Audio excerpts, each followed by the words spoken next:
but what is in my control? It's how I respond to the situation. And that's where the power is.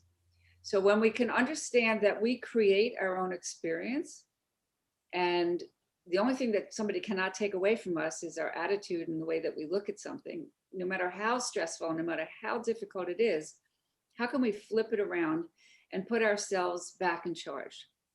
Looking right, throws. It's intercepted. Picked up by Alex Molden. Welcome to the Shark Effect. I'm your host, Alex Molden. I'm a former NFL veteran, and now I'm a leadership and personal development speaker and coach. In this podcast, you will hear inspirational and humorous stories from leaders of all walks of life, from current and former professional athletes, coaches, authors, experts, executives, and successful business owners. Discover how these leaders not only overcame obstacles, but also learned core principles that led to their success when leading others.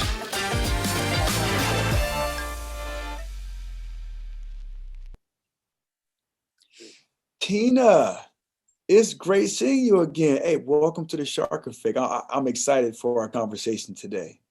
Me too. Yeah. So Tina, tell us a little bit about you and why should people listen to you? Well, it's not so much that they should listen to me, but they should listen to what I have learned and what could be really helpful. So Love it. I'm the guide. I'm a transmission person. And so about me, I have been doing this work for a long time, over 30 some years, and a psychotherapist by training. Kind of call myself an executive coach, an optimal performance specialist. I don't know. We have a bunch of names, but basically I teach people how to manage themselves in high stress situations. How to manage that inner game, basically. You know, you're an athlete.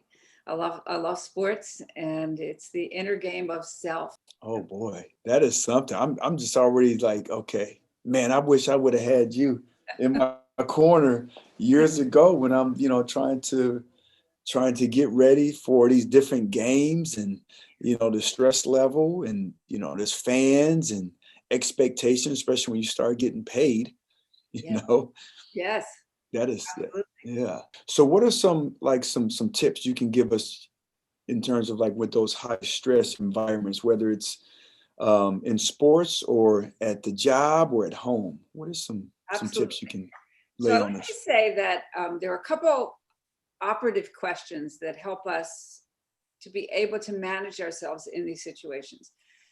So we have to understand what I consider the definition of stress.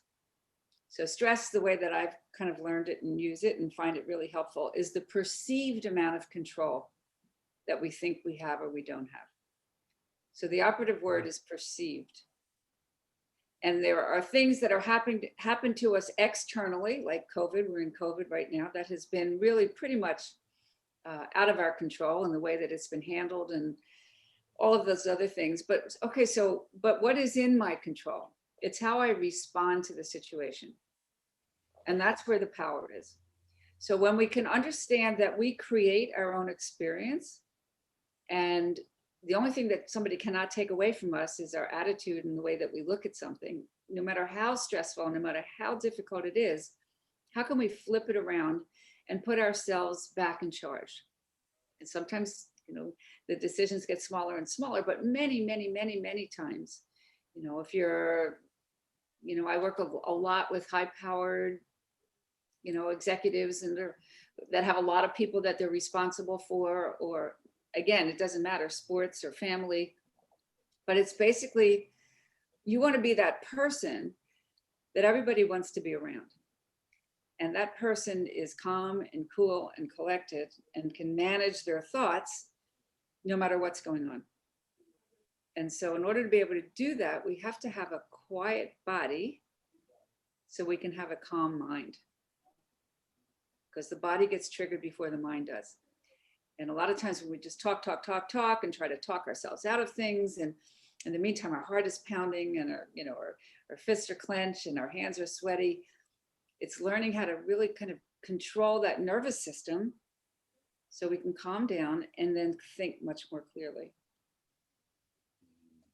Instead of like most people make decisions based off how they feel, right? Correct. I think our feelings are really important, and we don't want to dismiss them because, Okay. as I like to say, it's a mind and a body experience. My feelings inform me. I just don't have to act on them. Mhm. I get to choose Got it. the way I respond. Yeah. Look So at it's that. important to know when somebody makes you angry. It's important to know, if your feelings are hurt. It's important to know that people are kind of talking about you and how what you're picking up. So your feelings are actually, the way I perceive them, for me, they're my Geiger counter. I would never want anybody to take them away. But once I recognize, Because then you just turn into a robot, right? turn into a robot. We know a lot of robots. Ah. So it's by training, just the way that you trained yourself. We train ourselves. We train our body and our mind to be fine instruments, to be able to pick up what's going on around us, and then be able to process it really quickly over time. Again, you become much better at it. In the beginning, it's like you're learning to drive a car, and you have to think this and think that and think that. But after a while, when you do it so many times, it becomes second nature. As soon as I start to feel like that jolt, or like, oh, it's a pit in the stomach, or any one of those feelings, the next thing that happens to me is like, where's that coming from? What's that about? As opposed to screaming back at something, or yelling at, or because we want to understand, Alex, that the brain is wired for danger. It is our most natural reaction, is to respond. It's just the most natural thing. You hit me, I'm going to hit you back. You say bad things to me, I'm going to say it back to you. And so I always call this kind of higher level functioning. You went to school for everything else, but they don't teach this too much in school. And I don't know about your parents. I had good parents, but they didn't know a lot of the things that I've learned, and that have become second nature, but also make my life so much more pleasant, livable, and manageable. Yeah, I like that. So, man, I'm just thinking back. I had people in my life that, whether it was coaches or even teammates, that there was already stress in the situation. Correct. Right? It was already stress when there's cut day. The cut day comes down. So in the NFL, you have certain days in training camp where the pressure is high. You have to perform like every practice, depending on, I guess, contracts and needs and wants of the team. But every day was like it's a rehearsal. And nobody was like guaranteed a position, a job. Mm-hmm. And so you had to really, just focus in on what you can control. That's right. And it's just like, in some people, they folded underneath the stress when they started to act a different way because of the stress. They didn't, and I'm talking about like different, like they were great players, but then when this stress came, then they got quiet, or they got small. That's right. That's right. Because again, they didn't train their mind in the same way that they trained their bodies, for sport. And, my youngest son was a really very elite athlete in soccer, particularly. Mm-hmm. And so I used to say, I don't know a lot about soccer, but I know a lot about psychology. And so if you're in front of the goal and the last moment of the game is dependent on you being able to hit that penalty kick, I don't need to teach you how to kick better. You already know how to kick. Mm-hmm. The training is really, how do I focus on where I need to focus and send my foot to the place that I need to send it? Because actually, the percentage is in your favor. The goal is much bigger than the goalie. And so if you can keep your mind where the mind needs to go, the foot will do what it needs to do.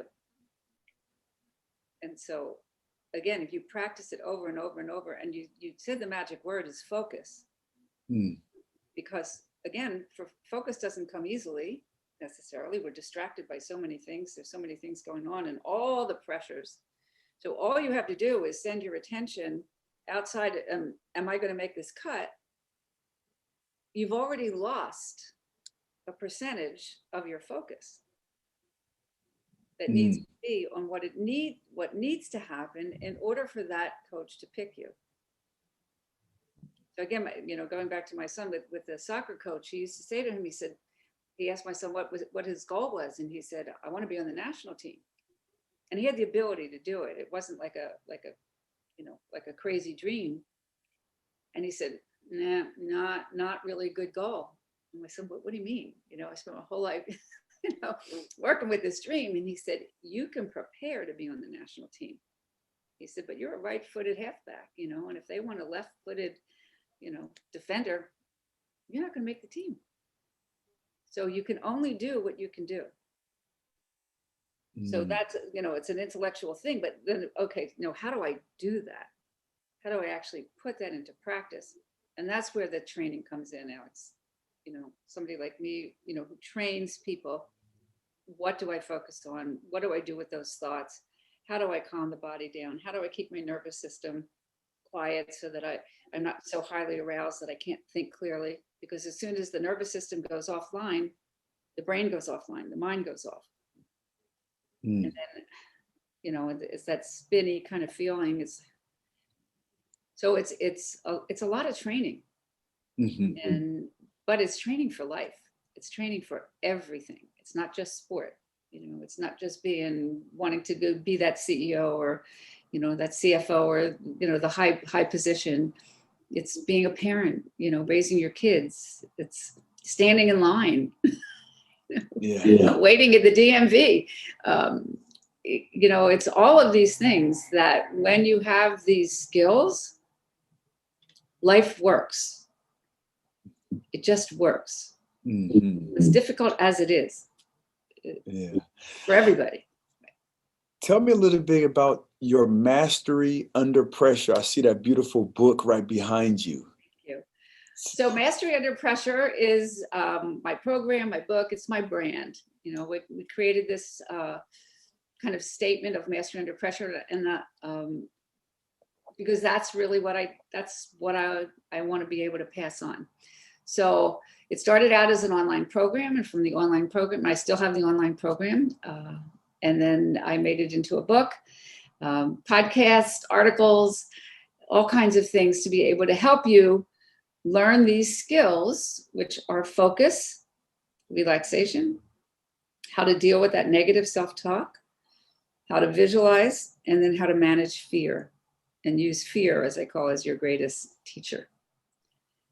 And so if you had a whole team, whether it's at work or in sport, wherever, a whole team that was trained in the same kind of training, you would be able to look at your fellow person and say, I got your back, just chill. And then they know what to do and they catch themselves. And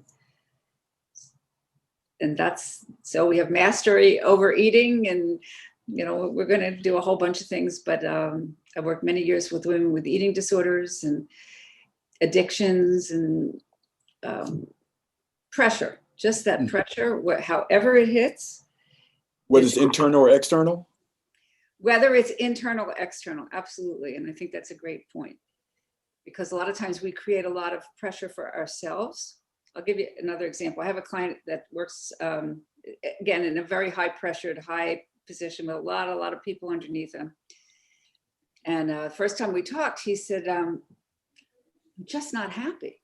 I'm making really good money. I have a really good job. I have a lovely family. I'm just not happy.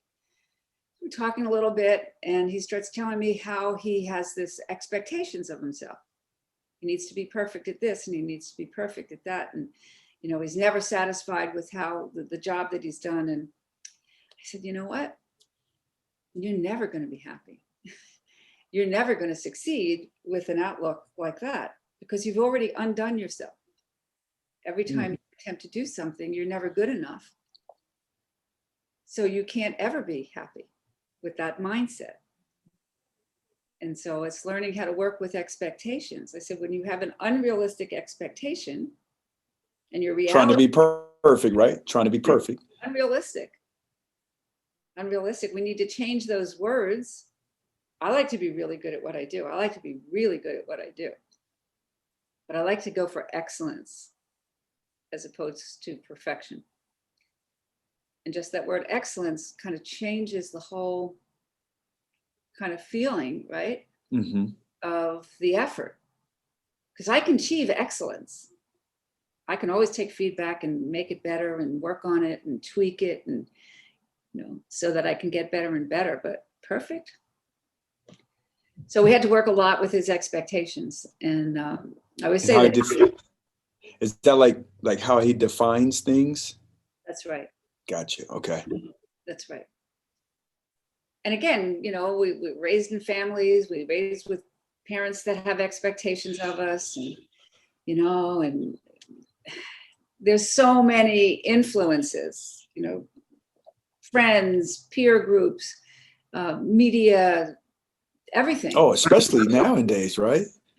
Oh my God.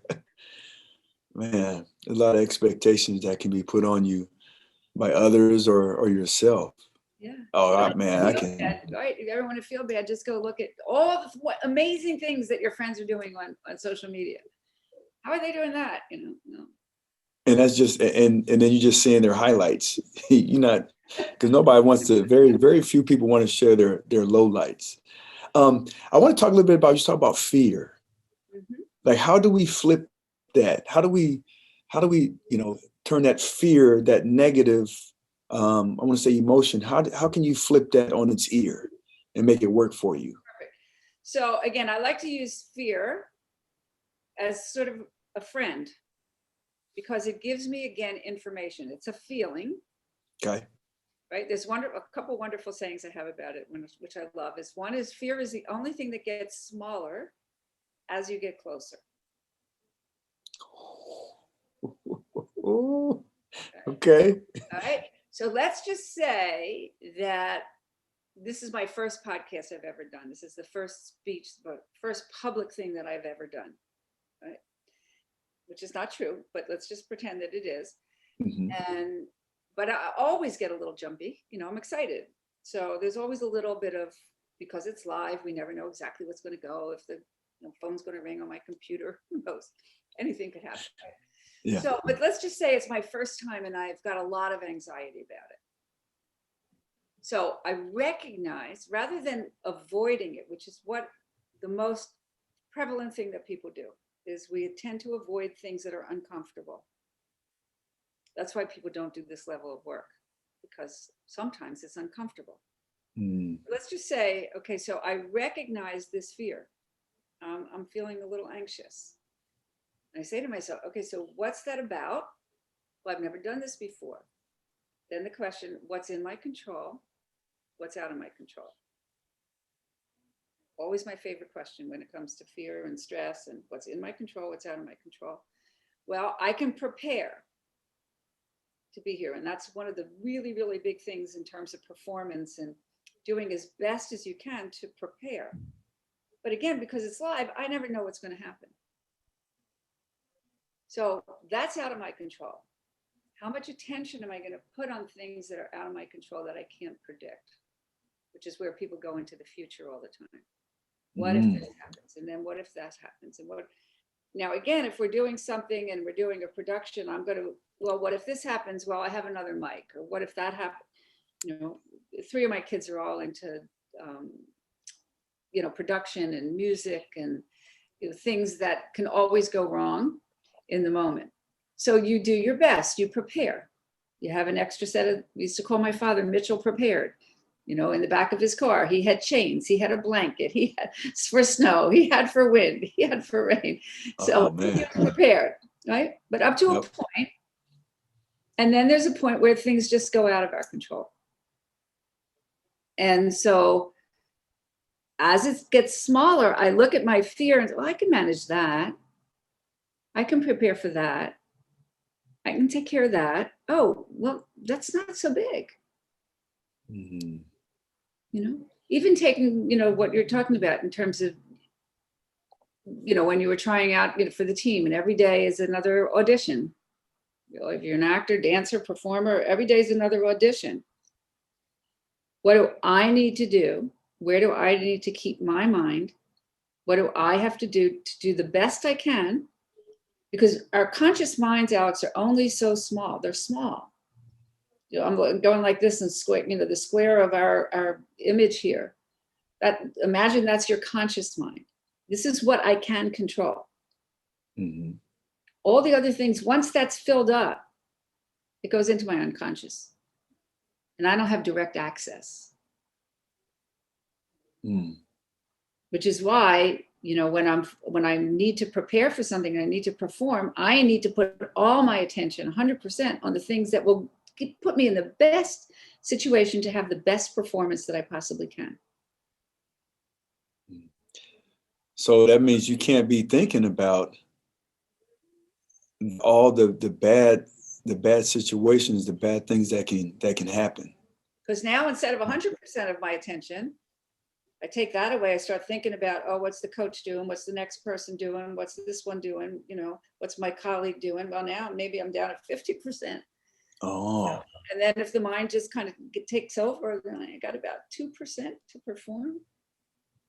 Wow. Yeah. Wow, that's interesting. Man, that's good. Tell me, so how does emotional intelligence, how does that, have we already been talking about that, or how does that kind of enter into the realm? So your emotional intelligence has couple elements. One of the things is to be able to empathize. It's a really big thing too. I can put myself into your shoes. Mm. And for people like me who are in this line of work, that's one of my highest intelligences. It makes me good at what I do, because I can take a situation, I can look around, I can get a sense about people, I can use my intuition, all those things that are sort of nonverbal, I understand people, I understand how they operate. And so it helps me. The danger of being too empathic is sometimes we get lost in other people's stuff. Mm-hmm. I feel what you feel. And so sometimes if we're not careful about our own boundaries, we can get lost in other people's pain because we feel it so intensely. So emotional intelligence, again, part of that is being able to be intelligent enough about your own feelings and where Mm-hmm. you are and your own boundaries so that you can gauge your own behavior. But basically, it's really picking up those nuances about people. And it can be learned. Some people are, we all have different gifts, and some people are more gifted than others in that area, but we can all learn how to be more empathic. Mm. And that's where, again, raising children is so important.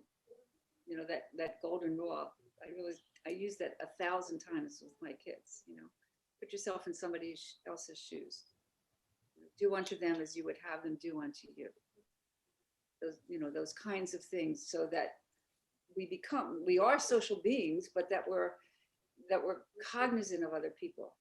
And so I think the statistics say that you could have a certain level of all different kinds of intelligences, and maybe not as high in this one or that one, but the one who really can read people, can assess a situation, can schmooze people, be diplomatic, is going to go further than the one who just doesn't pay a whole lot of attention to it, or just doesn't have that acumen and doesn't really practice and learn more.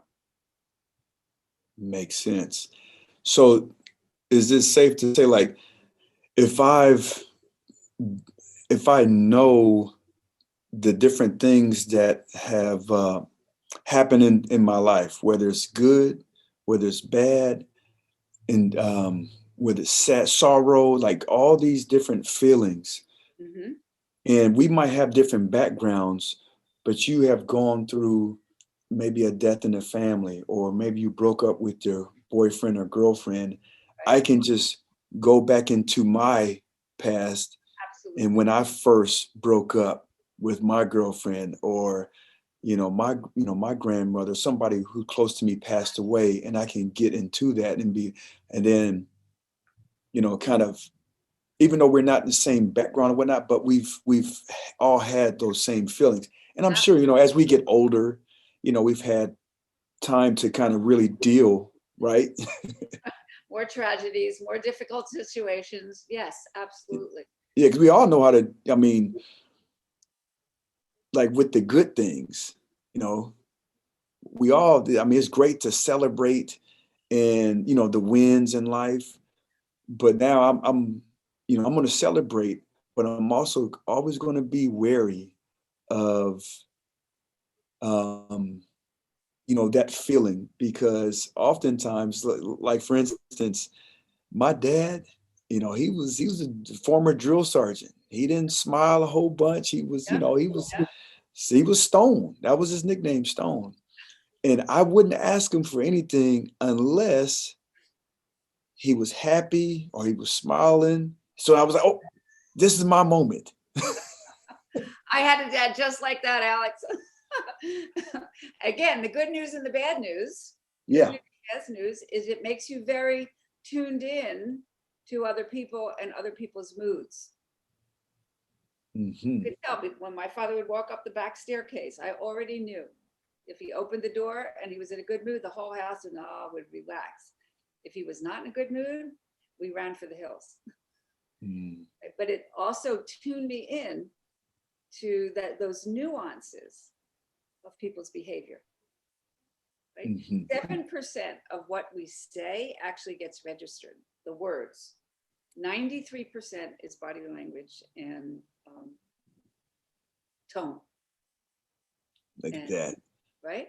Yeah. So again, that's part of that emotional intelligence. It's really kind of being able to assess, kind of what's the read on the situation. Mm-hmm. Everything is energy. Everything is energy. I love what you said, like that tone, the tone Mm-hmm. Mm-hmm. and the body language. Yeah. And I'm just, with me and coaching, right? Whether I'm coaching athletes or I'm coaching people to be the best version of themselves, is I'm very wary now. I didn't used to be, but now it's like the tone in my body language, because if I can have, if I'm excited, or I wouldn't say excited, but I'm happy that somebody did, they accomplished their goal, and I just say, hey, great job, instead of like jumping up and down, smiling, and it's like, hey, that's amazing, so they know that it matches up. And I think, there's a lot of times where it doesn't match up. Like when people have, when they're nervous and they laugh when they're angry, or kind of giggle. Yes. You know what I'm saying? Like I know exactly what you're saying. That's confusing. Talk to me a little bit about that. My wife does this, by the way. She when she gets nervous, she starts to giggle. You know what I'm saying? She starts to giggle. Is she aware of it, that she does that? Yes, and she blames it on genetics. She blames it on her mom. Okay, I think that's a cop out. But yeah. So I think she probably learned it from her mom. But we've all had parents that have taught us all kinds of things that maybe aren't the best for us as we, become adults. Absolutely. And so I always say that children are the only victims. Children really are victims because they don't have the capacity to have that level of control over their lives that we as adults do. And once we mature, it becomes our responsibility. It's like, and this is exactly what we're talking about in the beginning. This level of personal growth and transformation, because it really is, we're raw beings, right? We come into the world, we're raw, whatever our home lives are, or whatever we've been victimized to, at some level, we become cognizant enough to be able to make our own choices. And this is where this part of being self-aware, mindfulness is a big word now. It's an ancient tradition, but it's really becoming aware in the present moment without judgment. So let's just say that if your wife were to say, this is where I learned it, from my mom, but I don't have to continue doing that as an adult. But the first thing I can do in order to change it, I have to become aware that I'm even actually doing it. And so, okay, so now I'm recognizing that I'm giggling, just like I was talking before. It's like, oh, what's that about? What am I feeling? That's why I would never want to take away my feelings, right? Because if I can begin to start to name the feeling, I'm feeling really nervous. I'm really scared about this thing, or I'm angry, or I'm this, or whatever the feeling is. Oh, I can name that feeling. Okay, so my history tells me that I laugh. Don't want to do that. I want to deal with the feeling. Who am I angry at? Where did this come from? What's this about? Oh, Alex just said to me something in a tone that I didn't like. Oh, now I can go back to Alex and say, when you said X, Y, Z in the way that you said it, it made me really angry. And now you, Alex, can say, well, where did that come from? Was I angry? And then you can go into what was going on with me. So now you've got two people that are in the present. I didn't really mean to jump at you that way. I was really upset about something that happened at work. And she, oh, well, yeah. And then you apologize. I'm sorry. And she says, well, I forgive you. And now we're clear. Yeah. We're clear. Love that. And that's how relationships ideally, can go. Each person takes responsibility for their own behavior. Yeah, this is mine. No, that's not mine. That is such a key. What you just said is talking about like strong relationships, no matter what, but taking responsibility for your actions.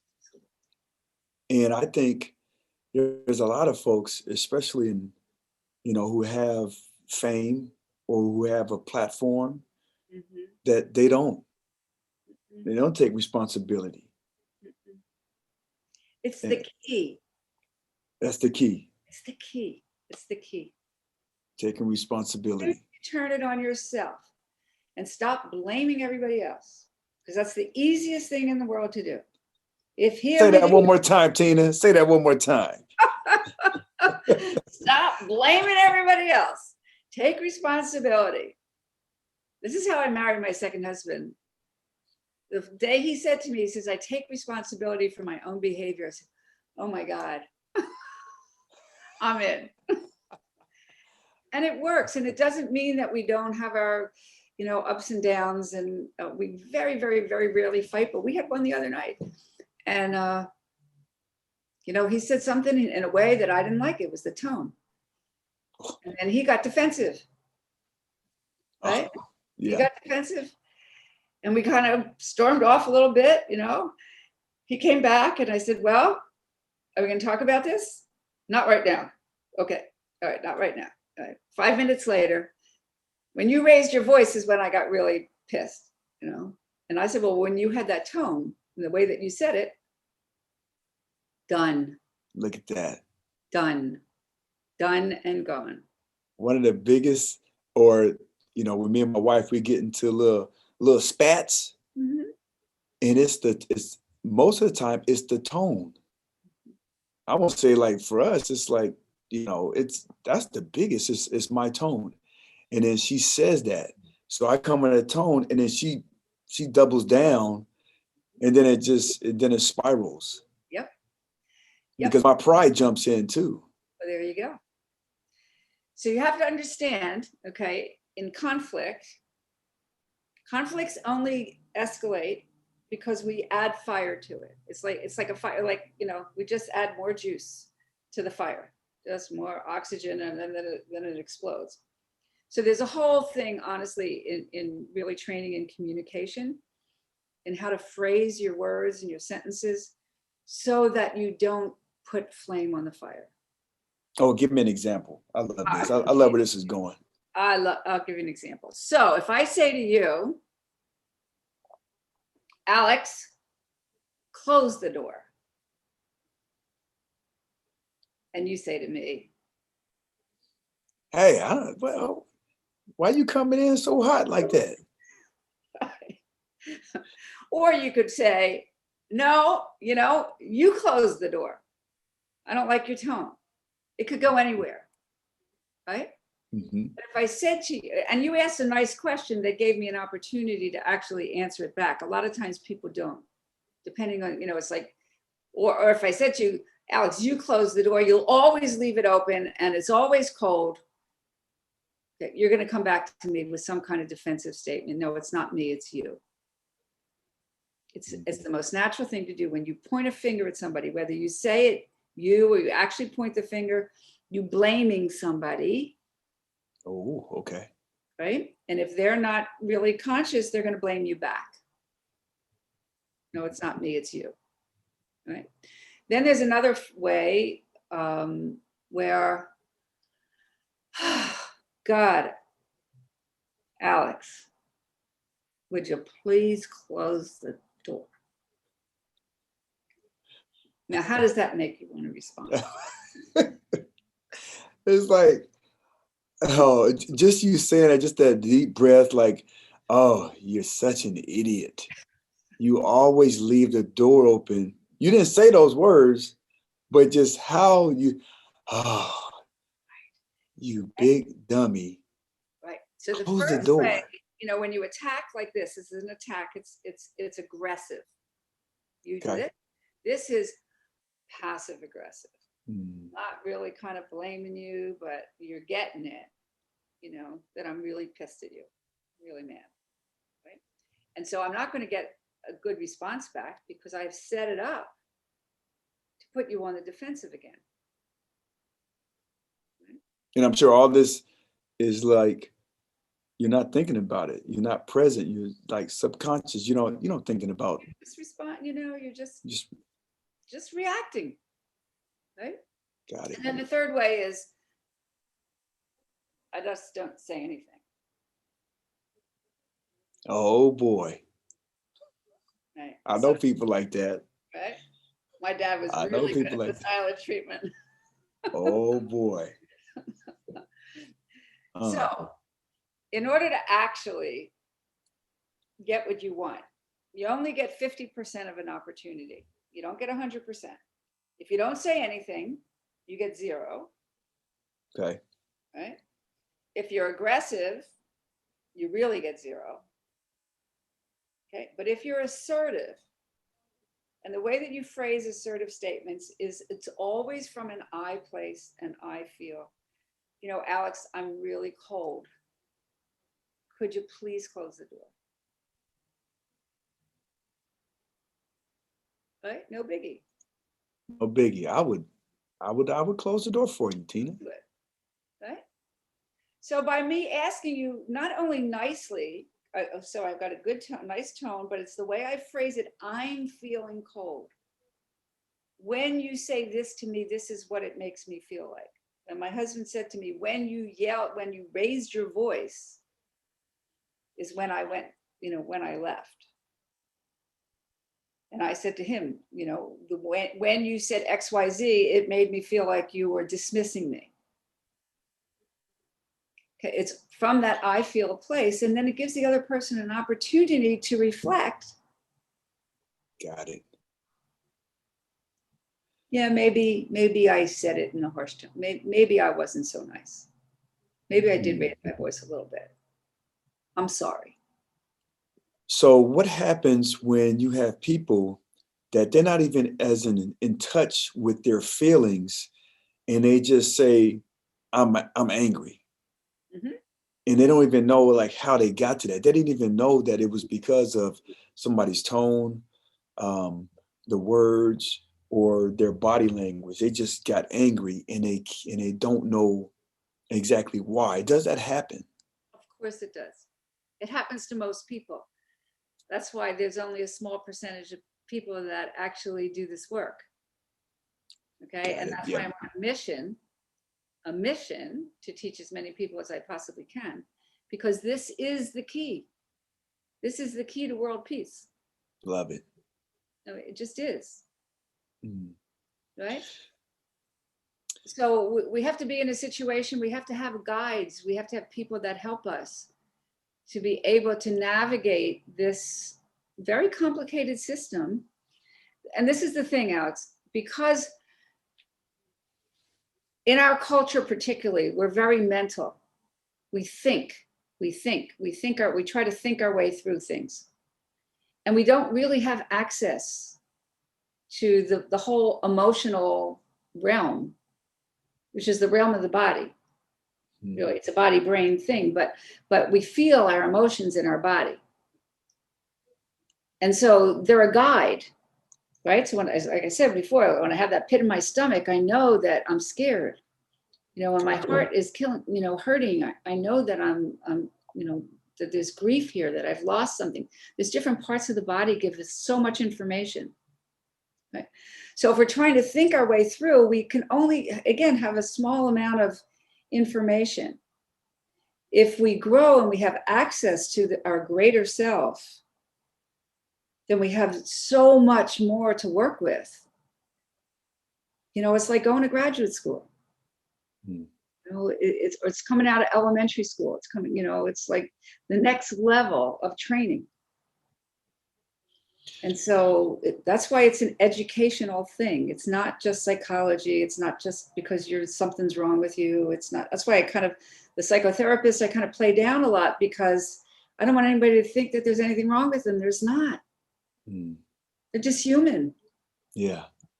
Yeah. So when you do have that, like that mastery, what can that do for us? Oh my God. It's like, what can it do for us?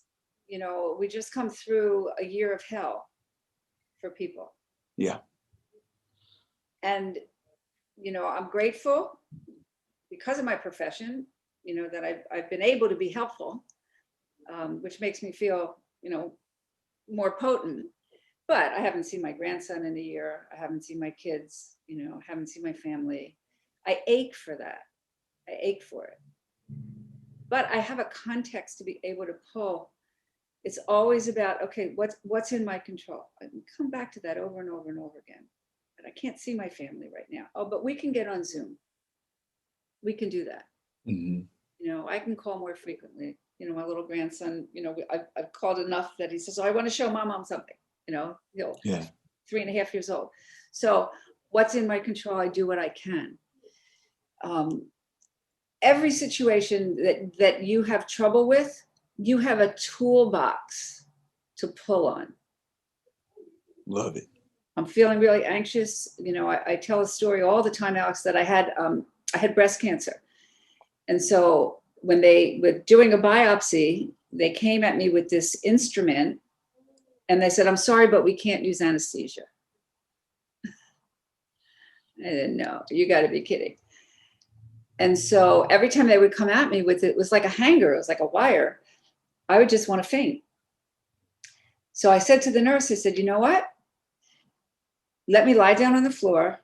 Let me do my breathing, because there's a particular kind of yogic breathing that will bring your nervous system back. I said, leave me alone and I'll tell you when I'm ready. They closed the light. They left me on the floor. They came back in 5 minutes. I said, I'm ready. They gave me that test. I didn't feel one thing. And I mean it. I'm serious. So many times, giving talk, when I first started speaking and I got in front of an audience and I completely forgot everything that I was going to say. I was so anxious in my mind and I had changed something, and I was able to, again, ground myself, use my breath, come back to my body, take a moment, and just start again.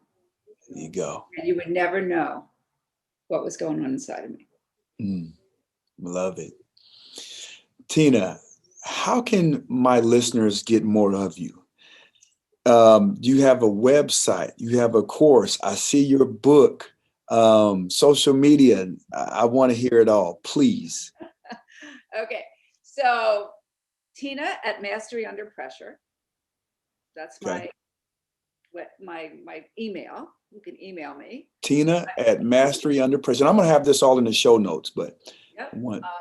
My website is masteryunderpressure.com. You can learn about my course. I'm so wanting to teach groups of people at a time, that people can really kind of join together, people that they know, business people that they've got other, kind of colleagues, and any group that wants to get together and really kind of learn this stuff. Just you and I have had a fabulous conversation. I've got so much to teach, so much more. Absolutely. I also have a quiz. It's masteryunderpressure.net. Okay. And that'll give you the peak performance quiz. And I also, for business, I'm taking that. I'm excited. and for business folks, I have what we call a special corporate preview, which is a whole description of people who may be reticent to do coaching. And so, like every how many coaches did you have on the sideline when you were playing football? Oh my goodness. We had 14. Yep. Something like that. Right? 14, 16. Right. So we're talking a lot, and I can send that out to anybody. It's a really, really good article. And for anybody that may be reticent, or you have somebody in your organization that is really great at what they do, but I don't need any help. Hopefully this will encourage them of what they can learn. And so, again, just write to me. And I think we have a URL for it, but I'm not remembering it. But any one of those things, just get in touch with me and I can send you in the right direction. Okay, beautiful. And are you on LinkedIn? I'm on LinkedIn. It's my name, Tina Greenbaum. And then I have a business page at Mastery Under Pressure. Same thing with Facebook, LinkedIn, Twitter, Instagram. Always putting out stuff. There's other podcasts. There's a lot of things that people can listen and, pick up different pieces of information. For the toolbox. Yeah, it's a toolbox. That's exactly what it is. Love it. Well, Tina, thank you so much for being my guest on The Shark Effect. I definitely want to have you on again, because this could have been, I can talk to you for another hour, but I want to be respectful of your time. But thank you so much. It's been great. Such a pleasure. Such a pleasure. See you soon, Alex. Absolutely. Thanks for listening to this week's episode of the Shark Effect Podcast. If you enjoyed what you heard today, please share it with a friend. And if you haven't already, subscribe, rate, and review the show on your favorite podcast player. If you have any questions, comments, or feedback for us, you can reach me directly at thesharkeffect.com. Thanks for listening.